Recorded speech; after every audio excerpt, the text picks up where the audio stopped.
नमस्कार दोस्तों, मैं आपका दोस्त नवीन और आप सुन रहे हैं एक और रोमांचक हॉरर कहानी जो आज मैं खुद आपको सुनाऊंगा। दोस्तों, आज की हमारी कहानी छत्तीसगढ़ के बिलासपुर की रहने वाली एक लड़की की है जिसका नाम सुमित्रा है। तो चलिए अब यह कहानी सुमित्रा के पॉइंट ऑफ व्यू से सुनते हैं। लेकिन उससे पहले एक छोटी सी बात, आप सभी इस कहानी को बड़े ध्यान से सुनते हो लेकिन लाइक नहीं करते। इस बार मेरी उम्मीद है कि आप सब इस वीडियो को लाइक करेंगे और चैनल को सब्सक्राइब करके अपना प्यार दिखाएंगे। और अगर आप चाहते हैं कि इस वीडियो में आपका नाम लिया जाए तो कमेंट सेक्शन में अपना नाम और शहर का नाम जरूर लिखें। अब बिना समय गवाए चलिए शुरू करते हैं। नमस्ते दोस्तों, मेरा नाम सुमित्रा है और मैं छत्तीसगढ़ के बिलासपुर की रहने वाली हूँ। मेरी पेशेवर पहचान एक उप निरीक्षक की है और आज मैं आप सबके लिए एक ऐसी डरावनी घटना बताने जा रही हूँ जो मेरे पुलिस जीवन का एक ऐसा हिस्सा है जिसे मैं कभी भूल नहीं सकती। मैंने अपने करियर में कई मुश्किल मामले सुलझाए हैं और कई बार अपनी जान भी जोखिम में डाली है, लेकिन मैं हमेशा ईमानदारी और निष्ठा से अपनी ड्यूटी निभाती रही हूँ। बचपन से ही मेरा सपना था पुलिस विभाग में जाना और जब मुझे उप निरीक्षक के पद पर नियुक्ति मिली तो मैं बेहद खुश थी। पर उस खुशी के पीछे छुपा था एक ऐसा डरावना सच जिसका मुझे पता भी नहीं था। नौकरी शुरू करने के कुछ ही महीनों बाद मुझे कई अहम मामले सौंपे जाने लगे जिन्हें सुलझाना बाकी पुलिस वालों के लिए मुश्किल था। मेरी मेहनत और बहादुरी की वजह से विभाग में मेरा नाम फैलने लगा और मुझे कई बार सम्मान भी मिला। पर एक दिन एक ऐसे केस ने मेरी हिम्मत और विश्वास की परीक्षा ली जो मेरे लिए किसी डरावने सपने से कम नहीं था। उस दिन मैंने वो सब देखा और महसूस किया जिसे मैंने बचपन में सिर्फ भूत प्रेत की कहानियों में सुना था। लेकिन शायद मेरी यही खासियत आगे चलकर मेरे लिए बड़ी मुसीबत बन गई। मैं अपने माता पिता की इकलौती संतान थी जिन्हें उन्होंने बहुत प्यार और देखभाल से बड़ा किया था। पर दुर्भाग्यवश जब मैं 16 वर्ष की थी, एक भयंकर सड़क हादसे में मेरे माता पिता का निधन हो गया। वह दोनों एक शाम मेरे चाचा के घर से वापस आ रहे थे। तभी रास्ते में एक तेज रफ्तार वाहन से उनकी टक्कर हो गई और वे दोनों मौके पर ही चल बसे। उनकी मृत्यु के बाद मेरे ऊपर दुखों का पहाड़ टूट पड़ा। आसपास के रिश्तेदारों ने केवल दिखावा किया, कोई सच्चा सहारा नहीं मिला। सबने मुझसे दूरी बना ली, शायद इस डर से कि मेरी जिम्मेदारी उन पर आ जाएगी। मेरे माता पिता की कुछ संपत्ति थी जिस पर मेरे चाचा चाची की नज़र थी, इसलिए वे मुझे अपने साथ रहने के लिए मना लाए। लेकिन जल्द ही उनका व्यवहार मेरे प्रति बिल्कुल नौकरानी जैसा हो गया। मैं पढ़ाई में अच्छी थी और मेरे पिता भी चाहते थे कि मैं पुलिस विभाग में जॉब करूं, क्योंकि वे स्वयं एक हेड कांस्टेबल थे। उनका मानना था कि पुलिस में गरीब और मजबूर लोगों की मदद होनी चाहिए। इसी सोच के कारण मैंने भी पुलिस अधिकारी बनने का सपना देखा। लेकिन मेरे चाचा चाची मुझसे शादी करवाकर सारी संपत्ति अपने नाम करना चाहते थे। जब मैंने इसका विरोध किया तो उन्होंने मुझे पीटा धमकाया। उस वक्त मैं बहुत अकेली महसूस करती थी और बार बार अपने माता पिता को याद करती थी। फिर मैंने ठाना कि इस तरह दबा हुआ जीवन नहीं जीना है। मैंने अपने चाचा चाची को साफ साफ बता दिया कि अगर उन्होंने मुझे परेशान करने की कोशिश की तो मैं चुप नहीं बैठूंगी। मेरी इस हिम्मत ने उन्हें थोड़ा डरा दिया, क्योंकि उन्हें पता था कि मैं अपने वादे को निभाती हूँ। पढ़ाई में मैं हमेशा अव्वल रही, इसलिए मैंने कॉलेज की पढ़ाई पूरी करने के बाद एक पीजी हॉस्टल में रहना शुरू किया और वहीं से अपनी पढ़ाई पूरी की। मेरे माता पिता के शहर में कुछ छोटे छोटे व्यवसाय थे जिनसे मिलने वाला किराया मेरा खर्च चलाता था। पढ़ाई पूरी होने के बाद मैंने प्रतियोगी परीक्षाओं की तैयारी की और आखिरकार मुझे पुलिस उप निरीक्षक के पद पर नियुक्ति मिल गई। इसके बाद मैंने अपने चाचा चाची से दूरी बना ली। वे मेरी तरक्की देखकर नाखुश थे और मुझसे मन ही मन दुश्मनी रखने लगे थे। मेरी एक अलग दुनिया थी जहां मैं अकेले अपने माता पिता को याद करती और अपने काम में पूरी तरह डूबी रहती। कॉलेज के दिनों से मेरा एक दोस्त था, समीर, जो मेरी हर परेशानी को समझता था और मेरा हमेशा साथ देता था। हमारे रिश्ते सिर्फ दोस्ती के थे, लेकिन मेरे चाचा चाची और रिश्तेदारों ने उसके बारे में गलत अफवाहें फैलानी शुरू कर दी। मैं उन बातों को नज़रअंदाज करती रही। जब मैं पुलिस उप निरीक्षक बनी, समीर स्कूल में शिक्षक बन गया था। दोनों अपनी अपनी ड्यूटी में व्यस्त हो गए, लेकिन फ़ोन पर हमारी बातचीत जारी रहती थी। फिर एक रहस्यमय मामला आया। एक दूर दराज के गांव में अमावस्या की रात लगातार अजीबो गरीब मौतें हो रही थीं। सभी शवों को इतनी बुरी तरह नुकसान पहुंचाया जाता था कि पुलिस भी इस पहेली को सुलझा नहीं पा रही थी। ऐसा लग रहा था मानो कोई जानवर गांव वालों को नोच नोच कर मार रहा हो। शुरू में जब गांव के बाहर कुछ लाशें मिलीं, तो लोगों ने सोचा कि शायद पास के जंगल में रहने वाले जंगली जानवरों ने ऐसा किया होगा। लेकिन फिर गाय भैंस समेत अन्य जानवरों की भी लाशें इसी तरह बुरी हालत में मिलने लगीं, जिससे गांव में दहशत फैल गई। लोग घरों के दरवाजे खिड़कियां ताले लगाकर अंदर ही रहना पसंद करने लगे। लेकिन मौत का सिलसिला थम नहीं रहा था। कभी कभी घर के अंदर ही अजीब हालत में लाशें मिलती थीं। सबसे विचित्र बात यह थी कि जब ये शव पाए जाते थे तो घर का दरवाजा अंदर से बंद होता था, लेकिन फिर भी लाशें ज्यों की त्यों बुरी तरह नोची गई होती थीं। यह देखकर हर कोई डर के साए में रहने लगा। कुछ लोग अपने अपने गांव छोड़कर रिश्तेदारों के घर चले गए, तो कई शहर भाग निकले। पूरे गांव में खौफ का माहौल बन गया था। पुलिस ने मामले की तहकीकात के लिए हर संभव कोशिश की, लेकिन न तो किसी बाहरी व्यक्ति का सुराग मिला, न ही जंगली जानवरों का। पुलिस गांव में तैनात थी, लेकिन अमावस्या की रात के बाद ही किसी का कत्ल हो जाता था। गांव वाले यह भी बताते थे कि जिस किसी की मौत होनी थी, उसे पहले एक रहस्यमय आवाज सुनाई देती थी। वह पीछे मुड़कर देखता तो कोई नहीं होता, लेकिन अगले दिन उसकी मौत निश्चित होती। इस अजीब घटना के बाद गांव के लोग अपने अपने घरों में डर के साए में जीने लगे और दूसरों से बात करना भी छोड़ दिया। जब मामले सुलझ नहीं पाए, तो पुलिस ने मुझे इस केस की जिम्मेदारी सौंपी और मेरा तबादला उस इलाके की पुलिस चौकी पर कर दिया। मैं थोड़ी हैरान जरूर हुई, लेकिन मैंने पहले भी कई मुश्किल मामलों को सुलझाया था। इसलिए सोचा कि शायद यह कोई मानसिक रोग से पीड़ित व्यक्ति हो, जो रात के अंधेरे में घरों में घुसकर लोगों को बेरहमी से मार रहा हो। लोगों के दिलों में छिपा डर देखकर मैंने तय किया कि मैं खुद जाकर इस रहस्य को सुलझाऊंगी। ऐसे मामलों को सुलझाने में मुझे एक अलग ही संतुष्टि मिलती थी, लेकिन मुझे नहीं पता था कि इस बार मेरा सामना क्या होने वाला है। वैसे मैं आपको यह भी बताना भूल गई कि उस वक्त मेरी उम्र 27 साल थी और मैं दिखने में काफी आकर्षक थी। कई रिश्तेदार मुझसे शादी के लिए प्रस्ताव लेकर आए, लेकिन मैंने सबका साफ इनकार कर दिया था, क्योंकि मैं अपनी जिंदगी से खुश थी और शादी विवाह की कोई जल्दी नहीं थी। रिश्तेदारों के स्वार्थी व्यवहार को देखकर मैंने उनसे सारे संबंध तोड़ लिए थे। जब मैं ट्रेन से उस इलाके की पुलिस चौकी पहुंची, तब शाम हो चुकी थी। वहां मुझे 4-5 कांस्टेबल और एक हेड कांस्टेबल मिले। वे लोग मुझे बस स्टैंड से लेकर गए और पुलिस गाड़ी में बैठाकर चौकी तक लाए। इस केस के बारे में जितना मैंने सुना था, उससे मैं एक पल भी आराम नहीं करना चाहती थी। मेरी पूरी कोशिश थी कि जल्दी से जल्दी इस रहस्य को सुलझाऊं। पुलिस चौकी में मौजूद थे head constable Sardar Singh, constable Deepak Singh और 2 महिला कांस्टेबल सुषमा और अर्चना। उनकी आंखों में जो भय था, वह साफ नजर आता था। शायद इस इलाके के ही रहने वाले होने की वजह से वे इस केस से जूझ रहे थे, लेकिन मजबूरी में ड्यूटी निभा रहे थे। इससे पहले भी कई अधिकारी यहां आए, पर कुछ ही दिनों में वे भी डर के मारे ट्रांसफर करवाकर चले गए थे। जब मैं चौकी पहुंची, तो अर्चना ने मुझे देखते ही कहा, मैडम, यह केस वाकई अजीब है।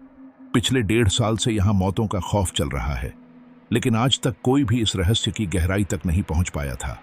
जिन लोगों ने भी सच्चाई जानने की कोशिश की, उनका वही हाल हुआ जो गांव में मिली लाशों का था। कई उप निरीक्षक यहां आ चुके थे, पर कोई भी इसे सुलझा नहीं पाया। इसलिए मुझे भी यकीन नहीं था कि मैं इस बार कुछ कर पाऊंगी। जब मैंने इस बात को सुनकर महिला कांस्टेबल से पूछा, तुम्हें ऐसा क्यों लगता है, तो उसने कहा, मैडम, आपके बारे में तो खूब सुना है, लेकिन यह केस वाकई बड़ा अजीब है, इसलिए मैं ऐसा कह रही हूं। मैंने जवाब दिया, हर मामले के पीछे कोई ना कोई सच होता है और मैं इस बार सच्चाई तक जरूर पहुंचूंगी। यह सुनकर उसकी सहकर्मी मीरा हड़बड़ाकर बोली, मैडम, हम सोचते हैं कि यह सब भूत प्रेत का खेल हो सकता है। मैं हैरानी से पूछी, क्या अभी भी तुम भूत प्रेत पर विश्वास करती हो? अर्चना ने कहा, मैडम, आप ही बताइए, घर के अंदर सो रहा कोई व्यक्ति अचानक दरवाजा अंदर से बंद होने के बावजूद बेरहमी से मारा जाता है, तो इसके पीछे और क्या हो सकता है? मैं मुस्कुराते हुए बोली, इसका पता हमें जल्दी ही लग जाएगा। तब मैंने अपना सामान व्यवस्थित करना शुरू किया। उसी समय हेड कांस्टेबल राजेश खाना लेकर आए। मैंने खाना खाया। बाकी अधिकारी अपने घर लौटने लगे, क्योंकि वे डर रहे थे कि कोई उन्हें नुकसान पहुंचाए। मैंने अकेले थाने में रुकने का फैसला किया, क्योंकि मुझे डर नहीं लगता था। रात को थाने में अकेले ही सो गई। सुबह जब बाकी अधिकारी आ गए, तो हम सब पुलिस गाड़ी में बैठकर पूरे गांव का दौरा करने निकले। गांव लगभग 1500 परिवारों का था। जब हमने गांव के लोगों से बात की तो वे डर के मारे ठीक से बात नहीं कर पा रहे थे। उनकी आंखों में घबराहट साफ दिख रही थी। लोगों ने बताया कि हर अमावस्या की रात एक मौत होना निश्चित हो जाती है। वे मानते थे कि अपनी मौत उनके सामने होती है, लेकिन वे कुछ कर नहीं पाते। पूरे गांव का दौरा करने के बाद मैंने ठाना कि मैं इस केस की तह तक जरूर जाऊंगी और पता लगाऊंगी कि आखिर इसके पीछे कौन है। दिन भर हमने पिछले मामलों की पूछताछ में बिताई। शाम होते ही जो मेरे साथ थाने में थे उन्होंने घर जाने की इजाजत मांगी, जिसे मैंने दे दी। तभी कांस्टेबल सुषमा ने मुझसे कहा, मैडम, एक बात है आपको बतानी। हम दिन में ही पूछताछ कर लेंगे, लेकिन आप रात को बाहर मत निकलना। गांव वाले कहते हैं कि उस पहाड़ी वाले रास्ते से गुजरते वक्त अगर कोई पीछे से आपको आवाज दे तो उसे नजरअंदाज करना। अगर आप रुक गए या पीछे मुड़कर देखा तो आप खतरे में पड़ सकते हैं। उसने आगे समझाया, गांव के लोग मानते हैं कि जिन लोगों ने उस आवाज को सुना और रुक गए उनकी उसी रात रहस्यमय मौत हो गई। यहां तक कि अगर कोई थाने के बाहर से भी आवाज दे तो दरवाजा मत खोलना, क्योंकि वह कोई भी बुरी ताकत आपका कोई परिचित बनकर भी आवाज दे सकती है। सतर्क रहना ही आपकी सुरक्षा है। मैंने हंसते हुए कहा, बस करो यार, यह भूत प्रेत की बातें छोड़ो। ऐसी कोई चीज नहीं होती। अगर तुम लोग यहां नहीं रुकना चाहते तो चले जाओ। चारों चुपचाप अपने अपने घर चले गए। लेकिन मैं उस बात को लेकर थोड़ा चिंतित थी कि अमावस्या की रात एक मौत तो निश्चित होती है। मैंने ठाना कि संभवतः कोई मानसिक रोग से ग्रस्त शख्स ऐसा कर रहा है, जो काले जादू टोने का बहाना बनाकर अमावस्या की रात किसी की बलि लेता है।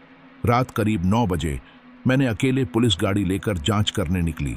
पूरे गांव का चक्कर लगाने के बाद जब मैं वापस थाने लौट रही थी तो लगभग आधी रात के समय पहाड़ी के पास से गुजरते हुए अचानक मेरी गाड़ी बंद हो गई। मैं नीचे उतरी और बार बार इंजन चालू करने की कोशिश करने लगी, लेकिन गाड़ी स्टार्ट नहीं हो रही थी। मुझे समझ नहीं आ रहा था कि अचानक गाड़ी क्यों बंद हो गई। मैं घबरा गई। मन था पैदल थाने की ओर चलने का और सुबह गाड़ी लेकर वापस आऊंगी। मैंने सोचा किसी मैकेनिक को बुलाकर गाड़ी दिखवा लूंगी। गुस्से में गाड़ी के टायर पर एक ठोकर मारी और बोली, पता नहीं इसमें क्या खराबी आ गई है। इसी बात में उलझी थी कि अचानक पीछे से एक आवाज आई, मैडम क्या हुआ? मैं हैरान होकर पीछे मुड़ी। यहां तो एक तरफ पहाड़ी थी और दूसरी तरफ घना जंगल। रात के इस वक्त यहां कोई कैसे हो सकता था? फिर भी वहां एक युवक खड़ा था। उसकी उम्र करीब 30 के आसपास थी। दिखने में वह काफी हैंडसम और स्मार्ट लग रहा था। वह मेरे पास आया और मुस्कुराते हुए पूछा, क्या परेशानी है मैडम? मैं कुछ कहने ही वाली थी कि उसने मेरी गाड़ी की ओर देखते हुए कहा, लगता है आपकी गाड़ी खराब हो गई है। कोई बात नहीं, मैं देखता हूं। उसने एक बार गाड़ी स्टार्ट करने की कोशिश की और मेरी हैरानी की बात यह थी कि गाड़ी स्टार्ट हो गई। फिर वह मुझसे मुस्कुराते हुए बोला, देखिए आपकी गाड़ी अब ठीक हो गई है। मैंने उसे धन्यवाद दिया और गाड़ी की ओर बढ़ी। तब उसने कहा, लगता है आप इस गांव में पहली बार आई हैं। मैंने कहा, हां, क्योंकि उस वक्त मैं पुलिस की वर्दी नहीं पहन रही थी, बल्कि सादे कपड़ों में थी। वह मुस्कुराते हुए बोला, तो क्या आप वही नई उप निरीक्षक हैं? मैंने हां कहा। फिर उसने अपना नाम बताया। मैं सिद्धांत चौहान हूं। मैंने पूछा, तो क्या आप इसी गांव के रहने वाले हैं? सिद्धांत ने जवाब दिया, हां, अगर कभी आपको किसी मदद की जरूरत हो तो बेझिझक मुझसे कह सकती हैं। मैंने कहा, ठीक है, और गाड़ी स्टार्ट कर थाने के लिए निकल पड़ी। लेकिन गाड़ी चालू करते हुए मैंने देखा कि सिद्धांत बार बार मेरी ओर देख रहा था। थाने लौटते हुए मेरी नजरें बार बार सिद्धांत के चेहरे पर टिकती जा रही थीं। वह दिखने में बेहद आकर्षक था। मैंने कई लड़कों को देखा था। कॉलेज के दिनों में कई लड़कों ने मुझसे प्रपोज भी किया था, लेकिन मैंने कभी किसी पर ध्यान नहीं दिया था। सिद्धांत के लिए भी मेरे दिल में कोई खास भावना नहीं थी। फिर भी उसकी छवि बार बार मेरे मन में उभरती रहती थी। ऐसा लग रहा था जैसे मैं उसे सालों से जानती हूं। थाने पहुंचकर मैं थकान से गिर पड़ी और सो गई। लेकिन सोते समय मुझे ऐसा लगा जैसे कोई मेरा चेहरा छूने की कोशिश कर रहा हो। उसकी उंगली मेरे चेहरे को हल्के से छू रही थी। कभी वह मेरे बालों को सहला रहा था तो कभी मेरे होंठों को। लेकिन मैं नींद में होने की वजह से इन सब पर ध्यान नहीं दिया और करवट लेकर सो गई। अगली सुबह जागकर मैंने फिर से अपने काम में जुट गई। उस रात मैं फिर से गांव का दौरा करने निकली। जब वापस आ रही थी, लगभग आधी रात के समय, मेरी गाड़ी फिर अचानक रुक गई। मैंने बार बार कोशिश की, लेकिन गाड़ी स्टार्ट नहीं हुई। तभी सिद्धांत वहां आ गया और मुस्कुराते हुए बोला, आज फिर आपकी गाड़ी रुक गई।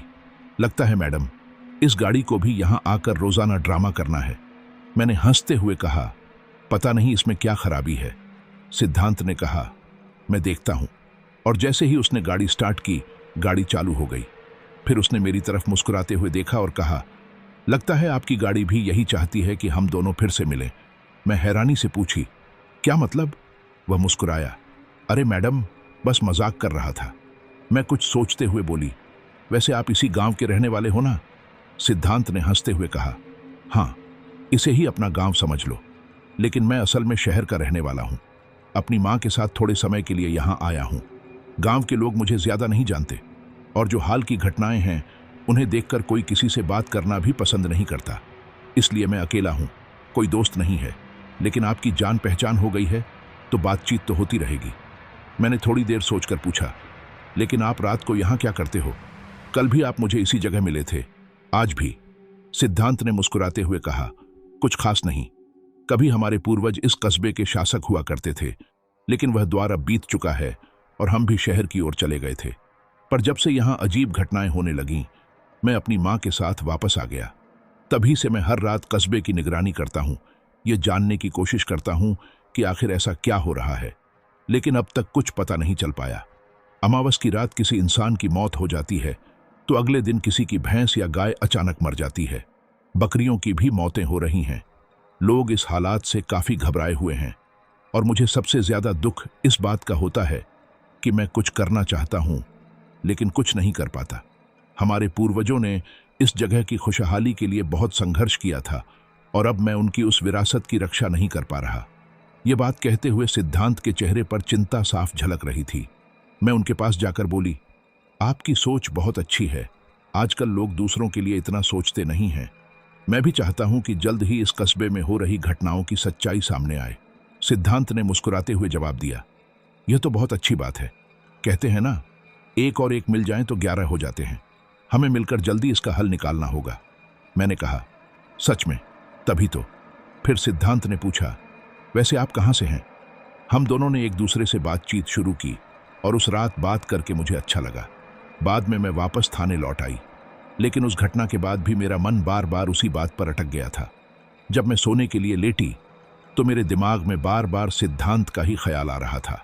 थोड़ी देर बाद जैसे ही मैं गहरी नींद में गई, मुझे अचानक ऐसा लगा जैसे कोई मुझे छू रहा हो, जैसे कोई मेरे होंठों को अपने होंठों से छूने की कोशिश कर रहा हो। मैं डर के मारे जाग गई। चारों तरफ देखा तो कमरे का दरवाजा अंदर से बंद था और खिड़की भी ताले से बंद थी।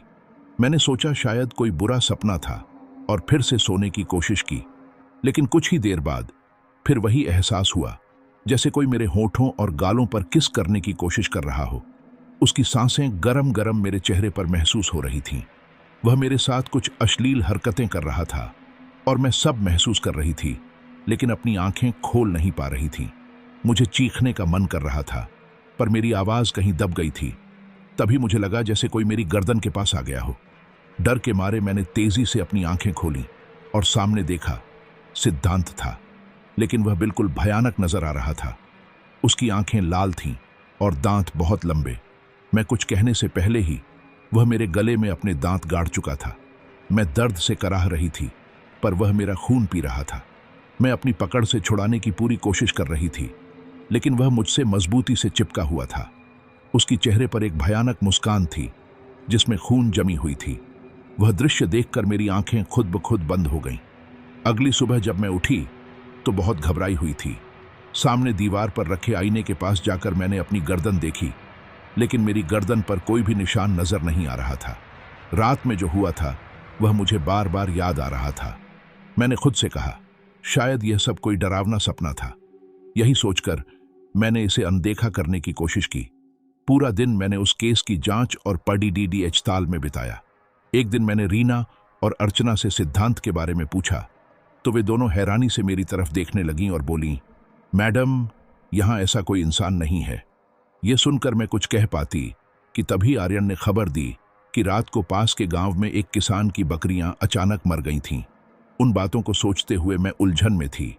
रीना और अर्चना की बातें सुनकर लगा कि सिद्धांत अपने परिवार के साथ बाहर रहता है और कुछ महीनों पहले ही गांव आया है, इसलिए वे उसे नहीं जानती होंगी। मैंने ज्यादा ध्यान नहीं दिया। धीरे धीरे शाम हो गई। खाना खाने के बाद जैसे रोजाना की तरह मैं गांव का दौरा करने निकली। पहाड़ी के पास मुझे सिद्धांत मिल गया, जो मेरा इंतजार कर रहा था। हम दोनों एक साथ गाड़ी में बैठकर पूरे गांव का दौरा करने लगे, लेकिन गांव में जानवरों के मरने की खबरें रोक नहीं पा रहे थे। समझ में नहीं आ रहा था कि यह सब आखिर क्यों हो रहा है। गांव का दौरा पूरा कर जब हम वापस लौटे तो सिद्धांत ने मेरी तरफ देखते हुए कहा, मैंने अपनी मां को आपके बारे में बताया है, वह आपसे मिलना चाहती है। मैं हैरानी से बोली, मुझसे? सिद्धांत मुस्कुराते हुए बोला, हाँ, मैंने बताया कि आप गांव वालों के लिए कितना सोचती हैं। उनकी बातें सुनकर वह आपसे मिलना चाहती हैं, तो क्या आप मेरे साथ चलेंगी? उन्हें मिलकर खुशी होगी। शुरुआत में मैं थोड़ी हैरान हुई, लेकिन फिर बोली, हाँ, मुझे सिद्धांत से डर नहीं लगता। उसके साथ रहकर मेरा उस पर भरोसा हो गया है और अपनी सुरक्षा मैं खुद कर सकती हूँ, इसलिए मैं उसके साथ चल पड़ी। हम पहाड़ी के दूसरी तरफ गए ही थे कि दूर से एक खूबसूरत हवेली नजर आई। वहां पहुंचकर देखा कि सामने एक भव्य हवेली थी, जिसके सामने एक बड़ा सा बगीचा था, जिसमें तरह तरह के पेड़ पौधे लगे हुए थे। रात के अंधेरे में भी वह हवेली दूर से चमक रही थी। जगह जगह दीपक जल रहे थे। मैं सिद्धांत की तरफ देखकर बोली, आपकी हवेली वाकई बहुत खूबसूरत है। सिद्धांत मुस्कुराते हुए बोला, हाँ, जरूर। मैंने हंसते हुए कहा, लेकिन एक बात बताओ, आजकल के जमाने में यहां बिजली नहीं है क्या? सिद्धांत ने जवाब दिया, असल में हम बहुत समय से यहां नहीं आए थे, हाल ही में वापस आए हैं। मेरी मां को पुराने समय की तरह दीपक जलाने का बड़ा शौक है। मैंने कुछ नहीं कहा तो उसने मुस्कुराते हुए कहा, चलो अंदर चलते हैं, और वह हवेली का दरवाजा खोलने लगा। जैसे ही मैंने कदम अंदर रखा, मेरी आंखें चौड़ी हो गईं। हवेली बेहद भव्य और शानदार थी। हर जगह पुराने जमाने के तेल के लैंप जल रहे थे, जो एक खास और राजसी माहौल बना रहे थे। महंगी सजावट और कीमती सामान हर तरफ दिख रहे थे। हम दोनों आगे बढ़े तो अचानक एक आवाज आई, आ गए बेटा तुम। मैंने देखा तो सामने एक अधेड़ उम्र की महिला कुर्सी पर बैठी थी। उसके सफेद बाल, महंगी सिल्क की साड़ी, हीरे के झुमके, गले में कीमती लॉकेट और हाथों में सोने की चूड़ियां देखकर वह एक राजमाता जैसी लग रही थी। मैंने जैसे ही उसके पैर छूने की कोशिश की, उसने मुझे रोकते हुए कहा, नहीं बेटा, तुम मेरी बेटी जैसी हो, बेटियों के पैर नहीं छूते, आओ गले लगाओ। फिर वह मुझे गले लगाकर बोली, तुम्हारे साथ बातें करके मुझे बहुत खुशी हो रही है। कुछ ही समय में ऐसा लगा जैसे मैं सिद्धांत और उसकी मां को बहुत लंबे समय से जानती हूं।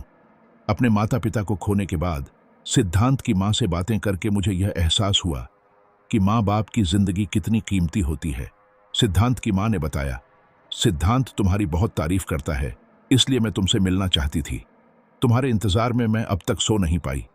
फिर उसने अपने हाथों से मुझे खीर खिलाई। खीर खाते ही मुझे अजीब सा स्वाद महसूस हुआ, लेकिन उसने इतना प्यार से बनाया था, इसलिए मैंने कुछ नहीं कहा।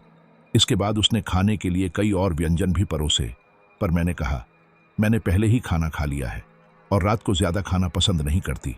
उनसे बातचीत करते करते मैं कुछ आराम महसूस कर रही थी। तभी सिद्धांत की मां ने मुस्कुराते हुए कहा, सच में बेटा, जैसा सिद्धांत ने बताया था, तुम उससे भी ज्यादा खूबसूरत हो। मैं मुस्कुराई, लेकिन कुछ नहीं बोली। लगभग 1 घंटे तक वहीं रहकर मैंने कहा, सिद्धांत, अब मुझे वापस जाना होगा।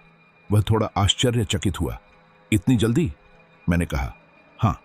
सिद्धांत ने ज्यादा कुछ नहीं कहा और बोला, ठीक है, मैं चलता हूं। फिर हम दोनों साथ अपनी अपनी गाड़ियों तक गए। मैंने गाड़ी में बैठते हुए कहा, कल फिर मिलेंगे, और रवाना हो गई। रास्ते भर मैं सिद्धांत और उसकी मां के बारे में सोचती रही। सोचते सोचते मेरे चेहरे पर मुस्कान थी। थोड़ी देर में मैं थाने पहुंच गई। अचानक मुझे पेट में बेचैनी हुई और मैं तुरंत बाथरूम जाकर उल्टी करने लगी। खीर जो मैंने खाई थी वह सब बाहर आ गई। इससे मुझे कुछ राहत मिली। मैंने कपड़े बदले और थकान के कारण पलंग पर लेट गई। कुछ ही देर में गहरी नींद आ गई, परंतु सपने में मुझे फिर वही एहसास हुआ, कोई मेरे हाथ, होंठ, गाल और गर्दन को छूने की कोशिश कर रहा था। उसकी गर्म सांसें मेरे चेहरे पर महसूस हो रही थीं। डर के मारे मैंने आंखें खोल दी और सामने सिद्धांत का भयानक रूप था। उसकी लाल आंखें और लंबे दांत थे। वह मेरे हाथ की कलाई पर अपने दांत गाड़ रहा था और खून पी रहा था। मैं दर्द से तड़प रही थी और उसी दर्द में मेरी आंखें बंद हो गईं। सुबह जब मैं उठी तो मैंने अपने हाथों को देखा, कोई निशान नहीं था। मुझे हैरानी हुई कि रात को जो कुछ हुआ था वह सब सपना था या सच। मैंने खुद से कहा, शायद काम की थकान और तनाव की वजह से मेरे दिमाग में भ्रम हो रहे हैं। सिद्धांत तो एक अच्छा इंसान है, उसके बारे में मुझे गलत नहीं सोचना चाहिए। मैंने इन बातों को किसी से साझा नहीं किया और इसे नज़रअंदाज कर दिया, पर बाद में मुझे एहसास हुआ कि यह मेरी सबसे बड़ी गलती थी।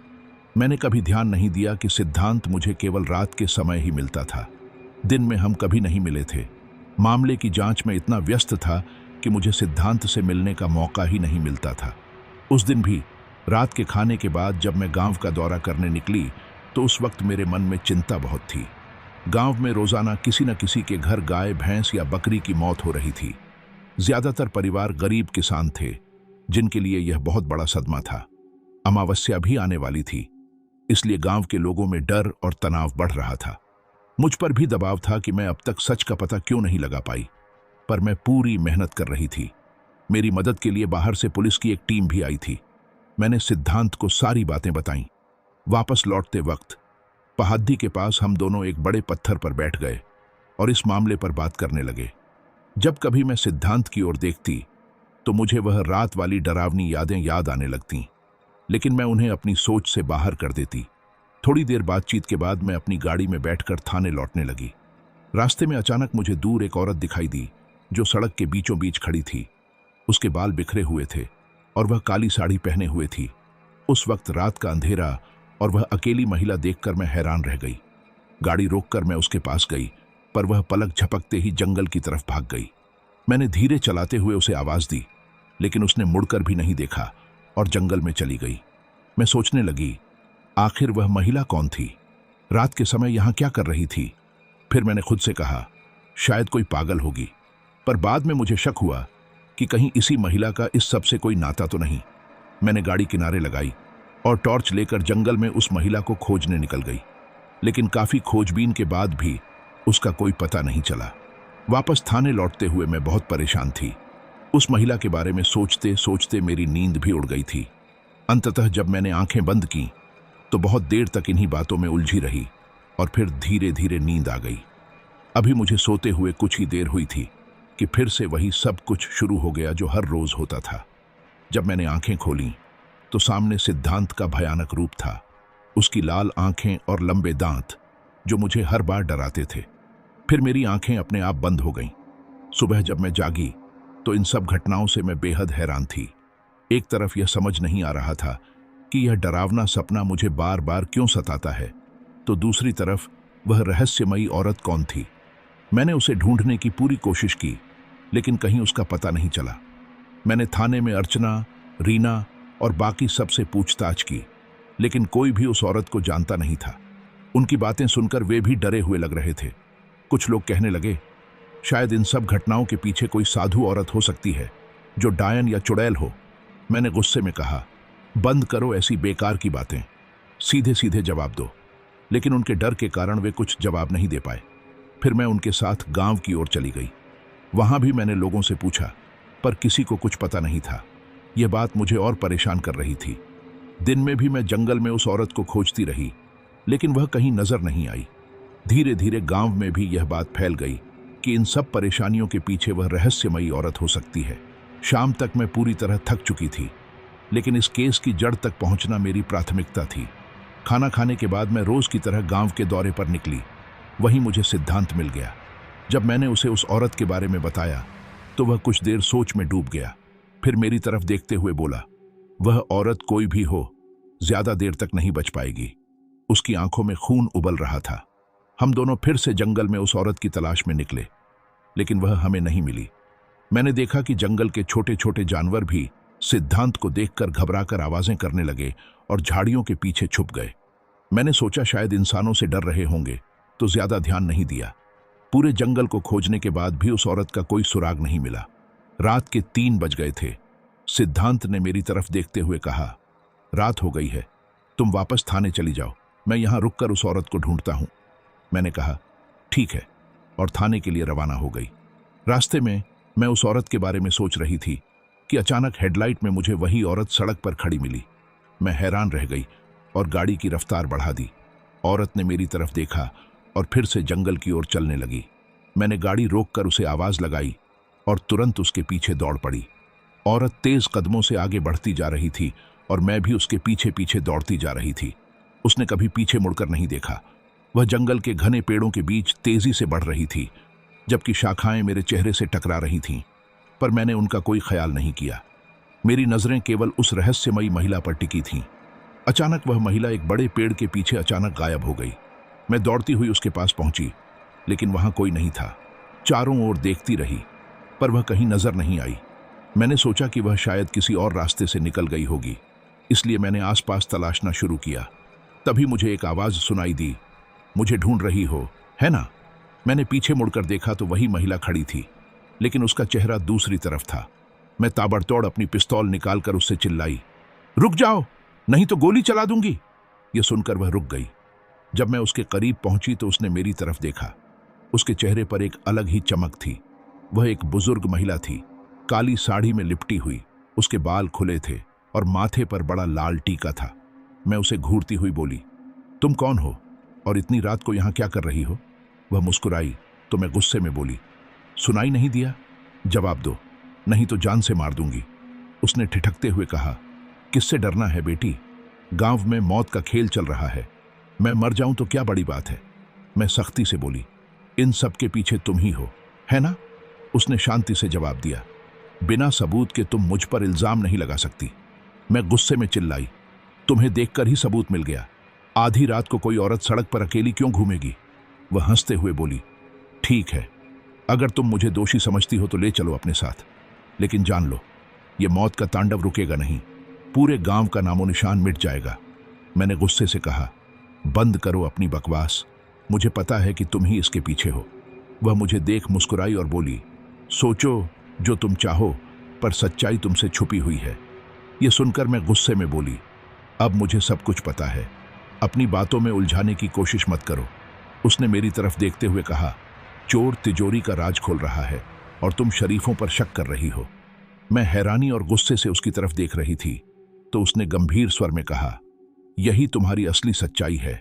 तुम सोचती हो कि जो तुम्हारा मददगार है, तुम्हारा दोस्त है और गांव का रखवाला है, वो अच्छा इंसान है, पर यह तुम्हारी बड़ी भूल है। उसके चेहरे पर गुस्सा था।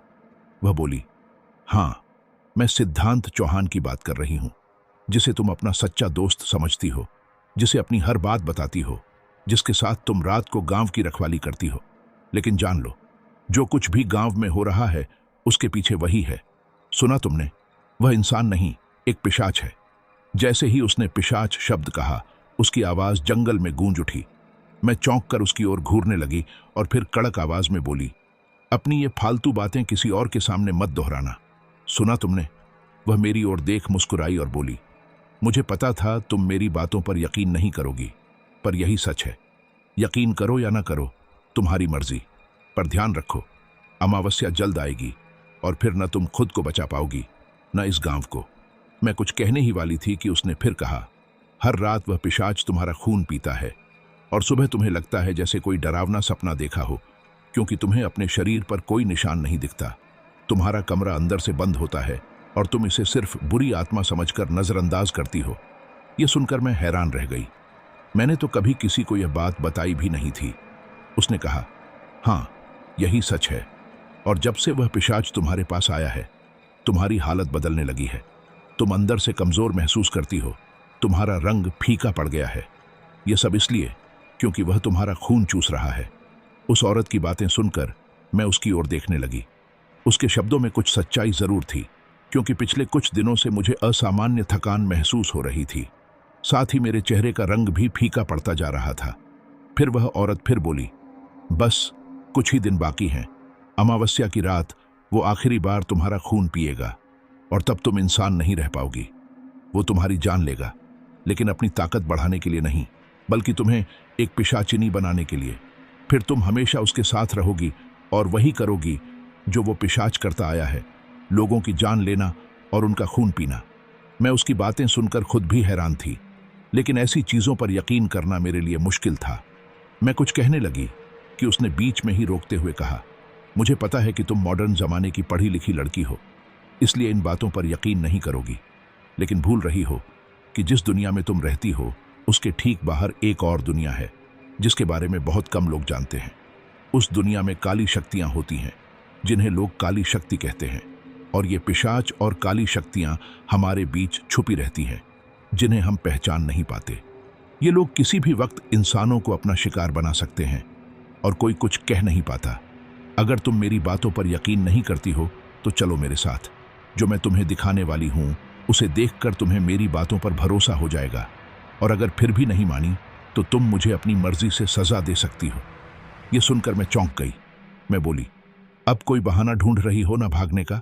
उसने हंसते हुए कहा, ठीक है, यकीन नहीं है तो मेरा हाथ पकड़ो और मेरे बताए रास्ते पर चलो। उसकी बातों में जो भरोसा था उसे देखकर मेरे मन में भी यकीन जगने लगा। मैंने उसका हाथ पकड़ लिया और उसके साथ चलने लगी। मैं सावधानी से देख रही थी कि कहीं वह मुझे धोखा देकर ना भाग जाए। हम जंगल से निकलकर एक तालाब के पास पहुंचे। उसके किनारे से एक पगडंडी निकल रही थी जिसे हमने फॉलो किया। फिर हम एक पहाड़ी के पास पहुंचे। पहाड़ी के दूसरे छोर पर एक काली मां का मंदिर था। सुबह के लगभग 4:30 बज रहे थे। वह मुझे अपने साथ उस मंदिर के अंदर लेकर गई। मैं चारों तरफ देख रही थी। यह मंदिर काफी पुराना और खंडहर जैसा लग रहा था। वह औरत मंदिर के अंदर जाकर हाथ जोड़कर देवी मां के सामने झुकी। फिर उसने सामने जल रहे दीपक से थोड़ा सा तेल अपने हाथों पर लेकर मेरा हाथ पकड़कर मेरे गर्दन और हथेलियों पर लगाया। जैसे ही उसने तेल लगाया, मुझे अपने शरीर पर कई जगह जलन और घाव महसूस हुए। मेरी आंखों के सामने नुकीले दांतों के निशान उभर आए। मैं घबराकर पीछे हट गई। वह औरत बोली, देखो अपनी आंखों से, ये वही निशान है जो तुम्हारे ऊपर पिशाच ने छोड़े हैं, जो तुम्हारा खून पीता है। ये निशान वैसे ही नहीं बनते। आज काली मां के मंदिर में आकर खुद देख लो।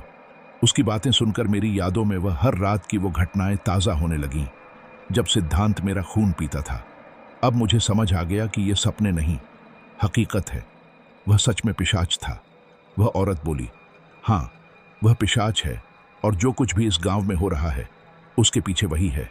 वह तुम्हें मिला था, लेकिन वह तुम्हारी जान अपनी शक्ति बढ़ाने के लिए नहीं लेगा, बल्कि तुम्हें अपने साथ बांधना चाहता है, एक पिशाचिनी बनाना चाहता है। इसलिए वह तुम्हारा खून पी रहा है ताकि उसकी काली शक्तियां धीरे धीरे तुम्हारे अंदर घर कर जाएं। फिर अमावस्या की रात वह तुम्हें पूरी तरह अपने वश में कर लेगा। फिर उसने कहा, वह तुम्हें पकड़ने के लिए चालाकी भी कर चुका है। जिस दिन उसने तुम्हें अपनी मां से मिलवाया था, उस दिन उसने तुम्हें खीर खिलाई थी ताकि तुम उसके जादू में फंस जाओ। तुम आंखें बंद करके उस पर भरोसा कर बैठो, लेकिन तुम्हारी किस्मत अच्छी थी कि तुम्हें उल्टी हो गई, इसलिए उसका जादू काम नहीं कर पाया। जहां तुम उस हवेली को खूबसूरत समझ रही थी, वह दरअसल एक खंडहर है। उस हवेली में उन माँ बेटे की भटकती आत्माएं हैं जो पिशाच बन चुके हैं। बरसों पहले उस इलाके के शासक ने उस महिला को उसकी बेवफाई की सजा दी थी। उस समय वह गर्भवती थी, लेकिन दोनों माँ बेटे को मार दिया गया। मरने के बाद वह महिला एक पिशाचिनी बन गई और उसने अपने बेटे को भी पिशाच बना दिया। तब से लेकर अब तक हवेली में रहने वाले हर किसी का खून पीकर उनकी हत्या की जाती रही। गांव के लोगों ने कुछ तांत्रिक बुलाकर उन्हें हवेली में कैद कर दिया ताकि गांव सुरक्षित रहे।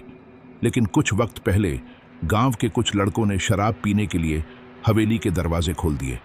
तब से वे दोनों माँ बेटे आज़ाद हो गए हैं और गांव में अपनी काली शक्तियों से खून पीने लगे हैं। अभी तक बलि केवल अमावस्या की रात दी जाती है, लेकिन इस बार जो अमावस्या आएगी वह तुम्हें पिशाचिनी बना देगी। उसके बाद तो मौत का ऐसा मंजर होगा कि शब्दों में बयान नहीं किया जा सकता। हर रोज किसी न किसी घर से अर्थी निकलेगी, पूरा गांव खत्म हो जाएगा। इसके बाद यह विनाश आसपास के गांवों तक फैल जाएगा। वक्त के साथ वह पिशाच इतना शक्तिशाली हो जाएगा कि कोई भी उसका सामना नहीं कर पाएगा, और उस सब में तुम्हारा भी साथ होगा, क्योंकि तुम तब तक पिशाचिनी बन चुकी होगी। मेरे होश उड़ गए। दहशत ने मुझे जकड़ लिया था। वह औरत गंभीर स्वर में बोली, मैं तुम्हें यह सारी सच्चाई बताना चाहती थी, लेकिन सही मौका का इंतजार कर रही थी। वह पिशाच तुम्हारे आसपास रहता है, इसलिए मैं दिन में तुम्हें सच नहीं बता पाई। अगर बताती भी तो तुम शायद यकीन नहीं करती। कल भी मैंने तुम्हें सच बताने की कोशिश की थी। मैं तुम्हारी गाड़ी के सामने आई थी, लेकिन वह पिशाच तुम्हें देख रहा था। उसकी काली शक्तियों से उसे हर पल खबर मिलती रहती है। इस वजह से मैं तुम्हें सच नहीं बता पाई। जब तुमने मुझे उसके बारे में बताया तो उसने मुझे ढूंढकर मारने की कोशिश की, क्योंकि उसे डर था कि मैं तुम्हें उसकी हकीकत बता दूं। पर मैं काली मां की शक्ति के संरक्षण में हूं। वह पिशाच मेरा कुछ नहीं बिगाड़ सकता। लेकिन मैं भी मजबूर हूं। मैं लोगों को बचा नहीं पाती, क्योंकि उस पिशाच और उसकी मां को केवल वही इंसान मार सकता है जो उसके सबसे करीब हो। मैं घबराई हुई पूछ बैठी, आप कौन हैं? वह मुस्कुराई और बोली, मैं इसी गांव की एक विधवा महिला हूं। जब मैं 10 साल की थी तभी विधवा हो गई। घर वालों ने मुझे मनहूस कहकर निकाल दिया। तभी से मैं इसी काली मां के मंदिर में रहने लगी और देवी की पूजा करती हूं। जब मुझे निकाला गया था तब यहां एक बूढ़ी औरत रहती थी जिसने मुझे अपनी बेटी की तरह माना। जब वह गुजर गई तो उसने अपनी सारी शक्तियां मुझे दे दी। देवी की कृपा से मुझे कुछ दिव्य शक्तियां भी मिली, जिससे मुझे भूख प्यास का एहसास नहीं होता। गांव के लोग मेरे बारे में कुछ नहीं जानते, क्योंकि इस मंदिर तक कोई नहीं आता। लेकिन इस सब विनाश के बारे में मुझे पहले ही दिन पता चल गया था। पर उस पिशाच का अंत तुम्हारे हाथों लिखा है, मेरे हाथों नहीं। मैं हैरानी से बोली, मेरे हाथों? सच में? वह औरत ने गंभीर स्वर में कहा, हाँ, अब तुम्हें फैसला करना होगा। पिशाचिनी बनना है या फिर गांव वालों को इस भयावह संकट से मुक्ति दिलानी है। मैं कुछ पल सोच में डूब गई। फिर मैंने हिम्मत जुटाकर कहा, अगर ये सब सच है तो मैं अपनी जान देने के लिए भी तैयार हूं। बताओ, मुझे क्या करना होगा? उसने कहा, तुम सीधे उस पिशाच को खत्म नहीं कर सकती। पहले उसकी मां को मारना होगा। जिस तरह पेड़ को जड़ से काटना पड़ता है, उसी तरह उसकी जड़ को खत्म करना जरूरी है। उसने देवी मां के पास से एक दिव्य चाकू निकाला और मुझे थमा दिया। इसे हमेशा अपने पास रखना, यह तुम्हारी रक्षा करेगा। इस चाकू के होने से पिशाच तुम्हें अपनी नजरों से नहीं बचा पाएगा। आज सुबह के करीब 4 बजे वह वापस चला गया होगा, क्योंकि तुम जंगल में मुझे ढूंढने चली गई थी। इसीलिए वह तुम्हें उस वक्त नुकसान नहीं पहुंचा सका। उसने मुझे और कई बातें समझाई। सुबह का उजाला चारों ओर फैल चुका था। मैं थाने लौट आई, लेकिन उसकी बातें मेरे मन में गूंज रही थीं। दिन भर यही सब सोचती रही। लोग सोचते थे कि मैं केस की वजह से परेशान हूं, पर मेरे दिल दिमाग में तो कुछ और ही हलचल थी। रात होने पर मैं फिर से गांव के दौरे पर निकली। सिद्धार्थ से मिली और बातचीत करने लगी, पर मैंने उसकी नजर से छुपा कर रखा कि मैं सब जान चुकी हूं। बड़ी मुश्किल से अपनी हिम्मत बटोर रही थी। देवी मां को याद करती रही। सिद्धार्थ ने कहा, कल तुम थाने समय पर तो पहुंच गई थी ना? मुझे समझ आ गया कि उसे कुछ पता चल गया है। मैंने कहा, हाँ, वह औरत मुझे फिर सड़क पर दिखी थी। उसे खोजने चली गई थी, लेकिन सुबह तक उसका कहीं पता नहीं चला। सिद्धार्थ ने कुछ सोचते हुए कहा, ठीक है। मेरे मन में उस वक्त क्रोध था कि काश मैं उसे वहीं मार डालती, पर अमावस्या तक इंतजार करना था, इसलिए मैंने कुछ नहीं कहा। 2 दिन गुजर गए और आज अमावस्या थी। जैसे ही शाम ढली और अंधेरा छाने लगा, मैं सिद्धार्थ की हवेली की ओर चल पड़ी। मेरे दिल में हजारों सवाल थे। दिव्य चाकू मेरी जेब में छुपा रखा था। मैं अपनी गाड़ी पहाड़ी के पास खड़ी कर हाथ में टॉर्च लेकर हवेली के पास पहुंची।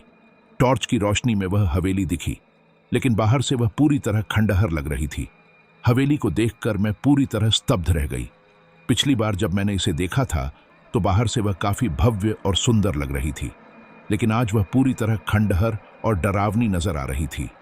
चारों ओर घना अंधेरा पसरा हुआ था, जो और भी भयावहता बढ़ा रहा था।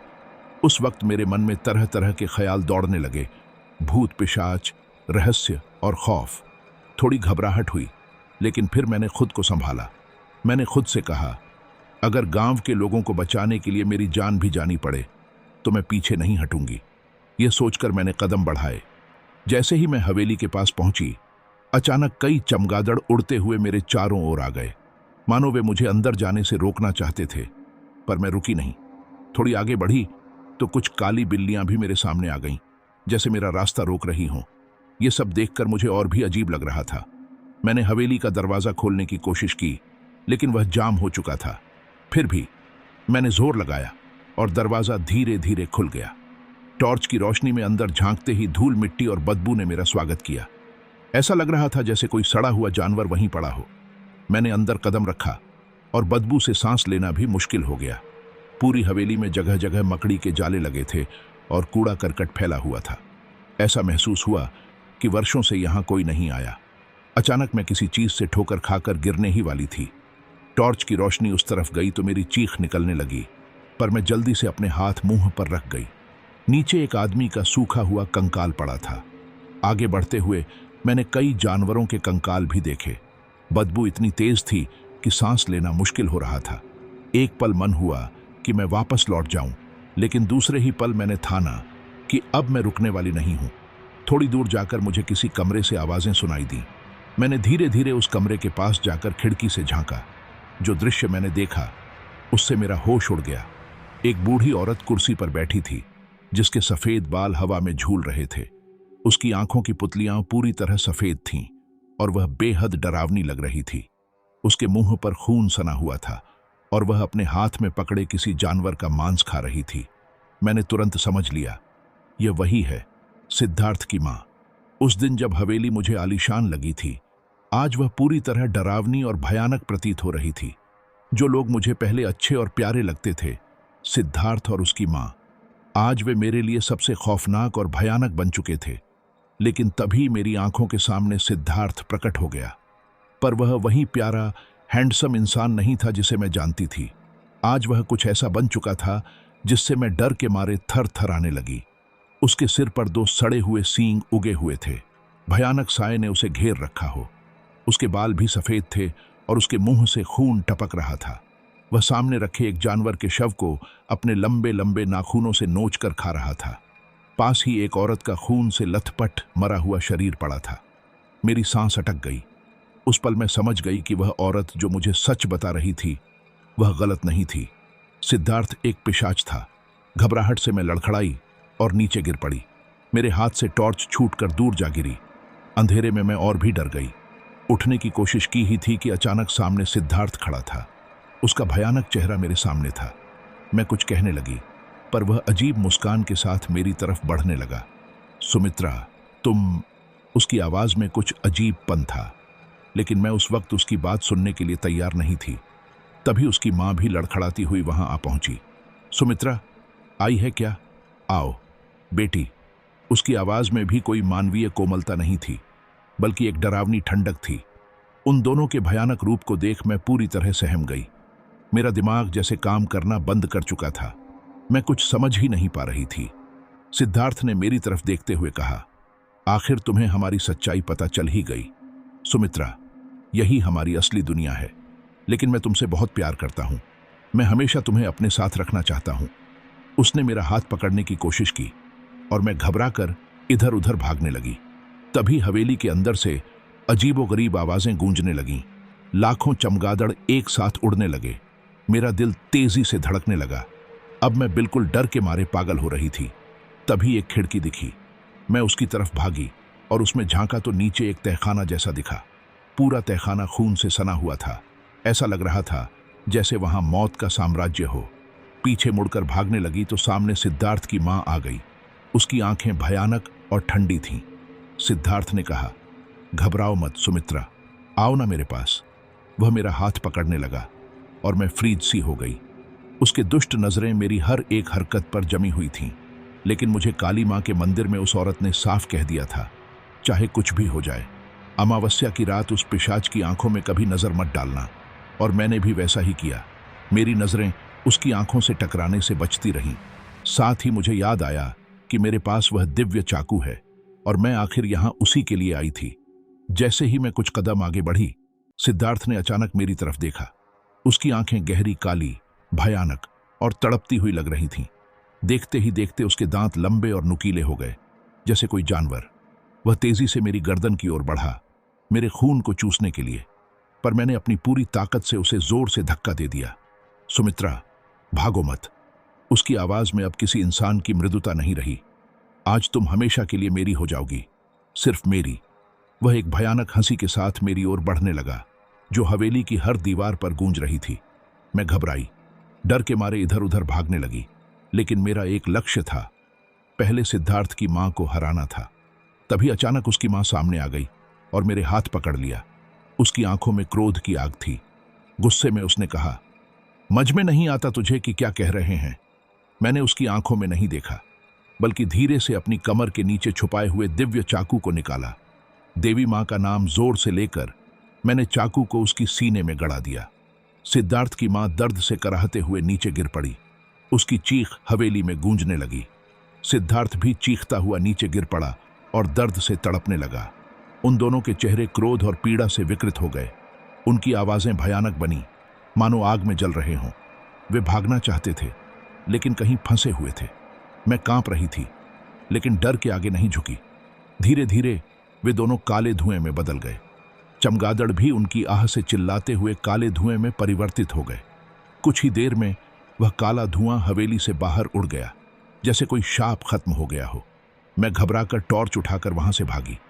भागते भागते मैं हवेली से बाहर आ गई, लेकिन डर और थकान के कारण वहीं वहीं बेहोश होकर गिर पड़ी। जब होश आया तो मैंने चारों ओर घबराकर नजरें दौड़ाईं। जब मैंने होश खोया तो खुद को अस्पताल के एक कमरे में पाया। चारों ओर गांव के लोग, कुछ पुलिस अधिकारी और विजय खड़े थे। उनका चेहरा चिंता और राहत से भरा था। मैं अब भी घबराई हुई थी। दिल की धड़कन तेज थी और मन में भय था। विजय धीरे धीरे मेरा हाथ थामने लगा, जैसे मुझे यकीन दिला रहा हो कि सब ठीक होगा। उसकी इस मुस्कान में मुझे कुछ सुकून मिला। मैं अनजाने में उसका गला पकड़कर उसे गले लगा लिया। उस पल मेरी सारी थकान और डर उस एक पल में बिखर गया। विजय ने बताया, जब तुम्हारा फोन नहीं मिला तो मैं पूरी तरह घबरा गया था। मैं सीधे गांव आ गया और पुलिस और लोगों के साथ मिलकर तुम्हें ढूंढने की कोशिश की, पर कहीं कोई सुराग नहीं था। गांव में सब यही सोच रहे थे कि उस रहस्यमय मौतों के बीच इस अमावस्या की रात तुम्हारी भी मौत हो गई। सबने तुम्हें खोया समझ लिया था। विजय की आवाज में घबराहट थी। तुम्हारी किस्मत अच्छी थी कि गांव का एक शराबी जो उस खंडहर हवेली के पास गया था, उसने तुम्हें वहीं बेहोश पाया। उसने गांव आकर यह बात बताई। शुरू में किसी ने उसकी बात पर भरोसा नहीं किया, पर जब मैं खुद वहां गया और तुम्हें उस खंडहर हवेली के बाहर पड़ा देखा तो यकीन हो गया कि तुम सच में जिंदा हो। विजय ने मेरी तरफ देखते हुए कहा, मैंने सबको सारी बात बताई।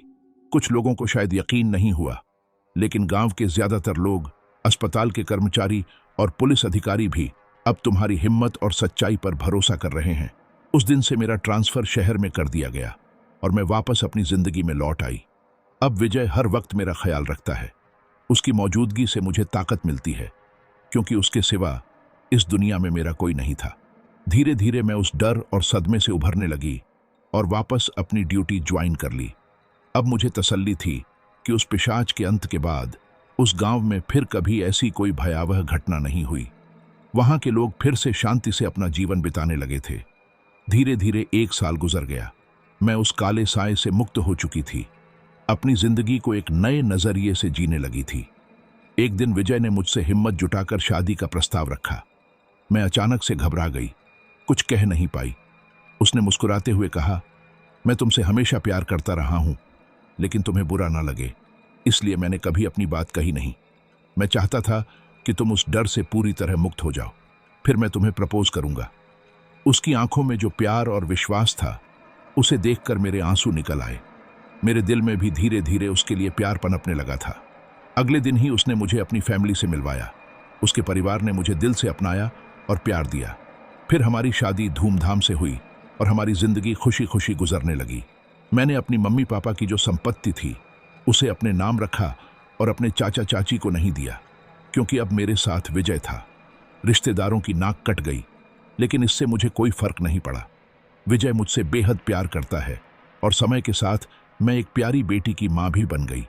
हमारी जिंदगी खुशहाल है, लेकिन जब भी मैं उस भयानक हादसे के बारे में सोचती हूं तो दिल में एक डर सा उठ जाता है।